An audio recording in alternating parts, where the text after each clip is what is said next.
ప్రాచీన శాస్త్రీయ అత్యాధునిక వైద్య విధానాలను వినూత్నంగా ఒకే గొడుగు కింద అందుబాటులోకి తీసుకొచ్చింది మెడి9 ఇంటిగ్రేటెడ్ మెడికల్ సిస్టమ్. తమిళనాడులో అసెంబ్లీ ఎన్నికలకు ఇంకా ఏడాది సమయం ఉంది. కానీ అక్కడ అప్పుడే రాజకీయం రసవత్తరంగా మారింది.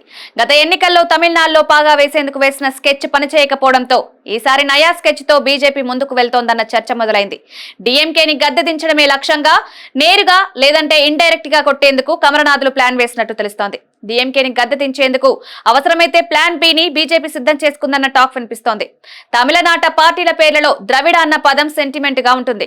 ఒకప్పుడు ద్రవిడవాదం బలంగా ఉన్న తమిళనాట రాజకీయ పార్టీలు ఇప్పుడు కూడా తమ అవసరాల కోసం ఆ సెంటిమెంట్ నే కొనసాగిస్తున్నాయి. దశాబ్దాల పాటు కరుణానిధి నేతృత్వంలో నడిచిన డీఎంకే, జయలలిత లీడ్ చేసిన అన్నా డీఎంకే, ఆ తర్వాత ఆ ఇద్దరూ లేని ఆ పార్టీలు కూడా పొత్తులతో కూటమి ఏర్పడి ఎన్నికల బరిలోకి దిగిన పరిస్థితి.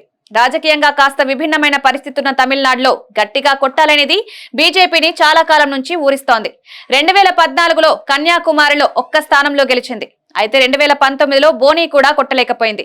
2021 అసెంబ్లీ ఎన్నికల్లో 4 స్థానాల్లో బీజేపీ విజయం సాధించింది.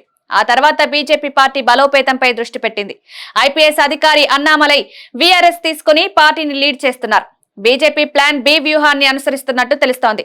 డీఎంకేకి వ్యతిరేకంగా ఒక బలమైన కూటమిని ఏర్పాటు చేసి తద్వారా అధికారంలోకి ఆ కూటమిని తీసుకురావాలనేది ఆలోచన. అయితే ఆ కూటమిలో బీజేపీ ఉండదు.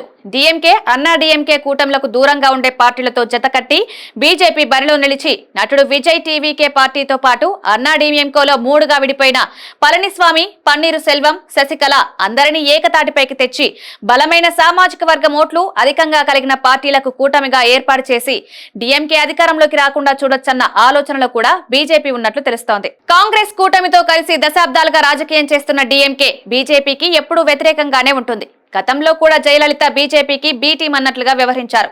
జరగబోయే అసెంబ్లీ ఎన్నికల్లో డీఎంకే కాకుండా అన్నా డీఎంకే తమిళనాడులో అధికారంలోకి వస్తే పరోక్షంగా అది తమకు కలిసొచ్చే అంశంగానే బీజేపీ భావిస్తూ వ్యూహంతో ముందుకు వెళ్తున్నట్లు పరిణామాలు చెప్తున్నాయి.